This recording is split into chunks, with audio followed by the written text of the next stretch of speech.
Hello dear students, welcome to IFS. तो अभी के सेशन में मैं आपके साथ डिस्कस करूंगा कि K4 से K4 में टोटल कितने होमोमॉर्फिज्म होते हैं, उसे हम काउंट करेंगे। पूरा प्रोसीजर देखेंगे कि वो काउंटिंग कैसे हम लोग फाइंड आउट करेंगे। उसमें फिर वन वन होमोमॉर्फिज्म कितने हैं, ऑन टू कितने हैं, बाइजेक्टिव कितने हैं, ये सब चीजें देखेंगे। तो देखते हैं, कैलकुलेशन स्टार्ट करते हैं। देखो, हम क्या करते हैं कि एक फंक्शन फाई लेते हैं और उसे डिफाइन करते हैं K4 से K4 में, और हम चाहते हैं क्या कि ये एक होमोमॉर्फिज्म हो। ठीक है, तो डोमेन अगर हमारा साइक्लिक ग्रुप होता है तो हम जनरेटर की मैप की बात करते हैं, बट डोमेन यहाँ पे मेरा साइक्लिक ग्रुप नहीं है। तो डोमेन साइक्लिक ग्रुप नहीं होने से क्या है कि हम कर्नल की पॉसिबिलिटीज देखेंगे और उस पॉसिबल कर्नल के रिस्पेक्ट में फिर हम होमोमॉर्फिज्म की बात करेंगे। ठीक है, तो K4 का रिप्रेजेंटेशन अगर हम इस तरीके से करें कि identity A B and A dot B, तो K4 अबेलियन ग्रुप है, सारे के सारे सब ग्रुप इसके नॉर्मल सब ग्रुप हैं, तो कर्नल बनने की पॉसिबिलिटी सारे ही सब ग्रुप रखते हैं, है ना। तो यहाँ पे अगर मैं लिखूं कि पॉसिबल कर्नल ऑफ फाइव, तो क्या हो सकता है, जो ट्रिवियल सब ग्रुप होगा वो भी कर्नल बनने की पॉसिबिलिटी रखता है, या फिर आइसोमॉर्फिक टू Z2 जो सब ग्रुप होंगे। आइसोमॉर्फिक टू Z2 कितने सब ग्रुप हैं? 3 सब ग्रुप हैं, identity A, identity B, identity A B. ये तीनों ही कर्नल बनने के लिए पॉसिबिलिटीज में होंगे, एंड फिर K4 इटसेल्फ आ जाएगा हमारा, है ना। तो अब यहां से हम पॉसिबल रेंज ऑफ फाइव देखते हैं। ठीक है, पॉसिबल रेंज ऑफ फाइव। ठीक है, तो कर्नल अगर ट्रिवियल है तो रेंज ऑफ फाइव क्या हो जाएगा, किसके आइसोमॉर्फिक हो जाएगा। यहाँ पे पहले वाले केस में अगर देखा जाए, ये पहले केस की मैं बात कर रहा हूं, तो क्या हो जाएगा, रेंज मेरा आइसोमॉर्फिक टू K4 ही हो जाएगा। ठीक है, क्योंकि K4 अपॉन सिंगल्टन आइडेंटिटी किसका आइसोमॉर्फिक हो जाएगा, K4 के ही, और ये सब ग्रुप किसका होगा, K4 का। तो ये बिल्कुल पॉसिबल है कि K4 के पास K4 के आइसोमॉर्फिक सब ग्रुप हो जाए, पहली चीज। दूसरी चीज क्या है कि देखो, कर्नल ट्रिवियल है, तो अगर यहाँ होमोमॉर्फिज्म डिफाइन हो पा रहा होगा तो वो वन वन होमोमॉर्फिज्म होगा, और साथ ही साथ रेंज K4 के आइसोमॉर्फिक है और कोडोमेन भी मेरा K4 है। तो मतलब ये होमोमॉर्फिज्म अगर डिफाइन हुआ तो ये क्या होगा, ऑन टू भी हो जाएगा।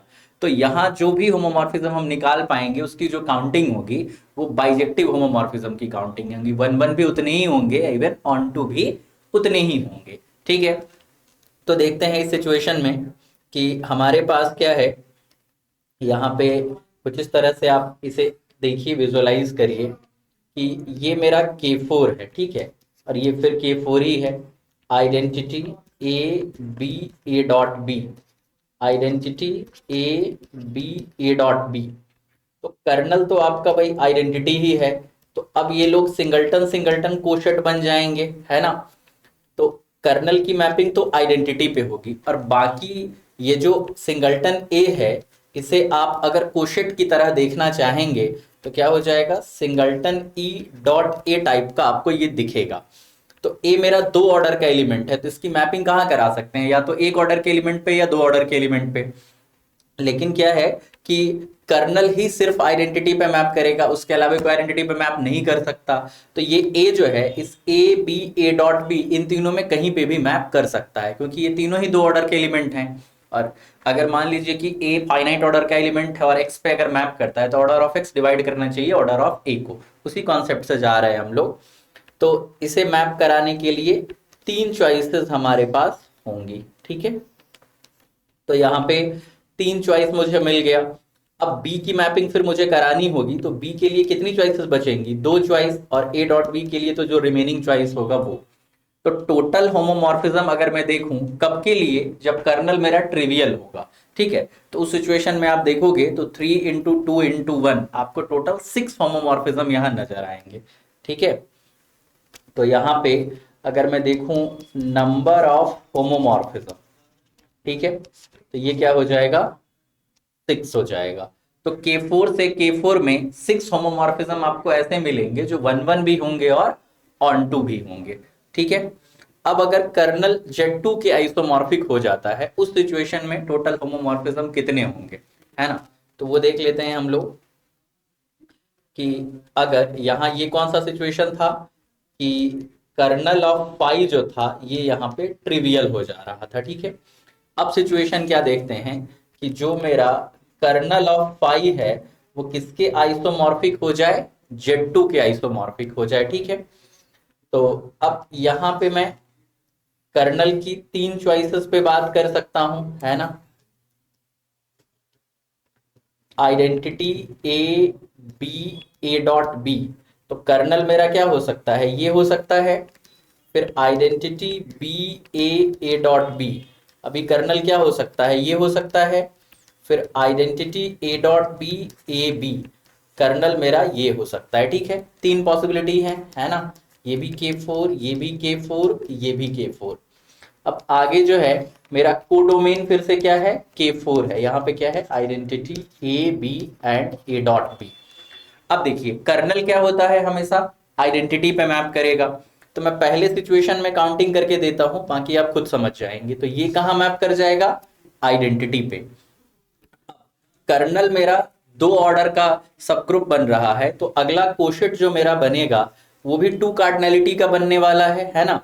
अगर मैं इसका नाम H रखता हूं तो ये किसकी तरह नजर आएगा, ये एच बी की तरह नजर आएगा। आइडेंटिटी पे बी ऑपरेट करोगे तो बी मिल जाएगा, और ए पे बी ऑपरेट करोगे तो ए डॉट बी। तो फिर होमोमॉर्फिज्म में क्या होता है कि एच ए अगर कोसेट है जहां एच कर्नल है, तो ए अगर एक्स पे मैप करेगा तो पूरा का पूरा एच ए एक्स पे ही मैप कर जाएगा। तो ये बी कितने ऑर्डर का एलिमेंट है, 2 ऑर्डर का। इसे मैप करने के लिए कितनी पॉसिबिलिटी है, 3 पॉसिबिलिटी है, ठीक है।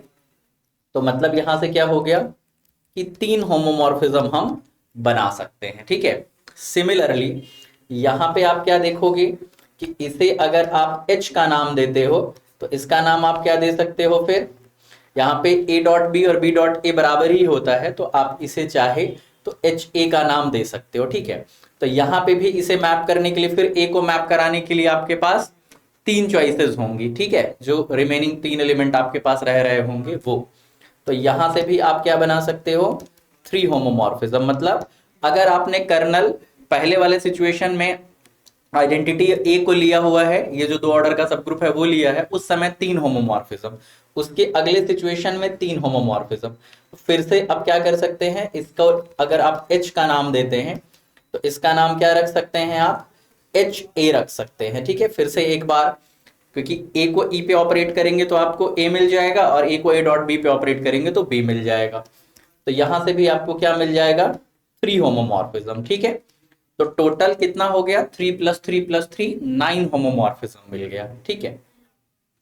तो इस सिचुएशन में नंबर ऑफ होमोमॉर्फिज्म तो मेरे पास कितना हो रहा है, 9 हो रहा है, ठीक है।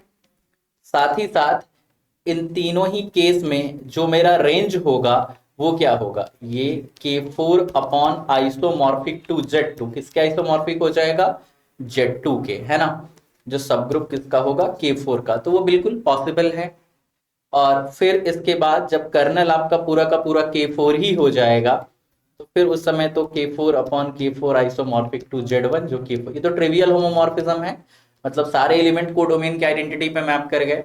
तो टोटल यहाँ कितने होमोमॉर्फिज्म हो गए हमारे पास, 16 होमोमॉर्फिज्म। तो हमने क्या देखा कि K4 से K4 पे टोटल 16 होमोमॉर्फिज्म बना सकते हैं, जिसमें से कि 6 होमोमॉर्फिज्म ऐसे हैं जो कि 1 1 एंड ऑन 2 इवन बाइजेक्टिव है, ठीक है। तो आज के सेशन में मुझे यही डिस्कस करना था आपके साथ कि number of homomorphism from K4 to K4। ये आगे जा करके जब आप ऑटोमॉर्फिज्म काउंट कर रहे होंगे तो उस समय भी ये काउंटिंग आपकी बहुत ही मदद करने वाली है। से पूछा जाएगा कि ऑटोमॉर्फिज्म ग्रुप ऑफ K4 जो है वो किसके आइसोमॉर्फिक है, तो पहले आप काउंटिंग निकालोगे तो ऑटोमॉर्फिज्म टोटल डिफाइन कितने होंगे, है ना। तो वही होगा K4 से K4 का 1 1 ऑन 2 होमोमॉर्फिज्म, तो वो काउंटिंग 6 रहेगी। और फर्दर फिर आप देखोगे कि 6 ऑर्डर का जो ऑटोमॉर्फिज्म ग्रुप बन रहा है वो किसके आइसोमॉर्फिक है, तो वो आपको वहां पे चेक करके आपको पता चलेगा कि S3 के आइसोमॉर्फिक हो रहा है, ठीक है। Thank you.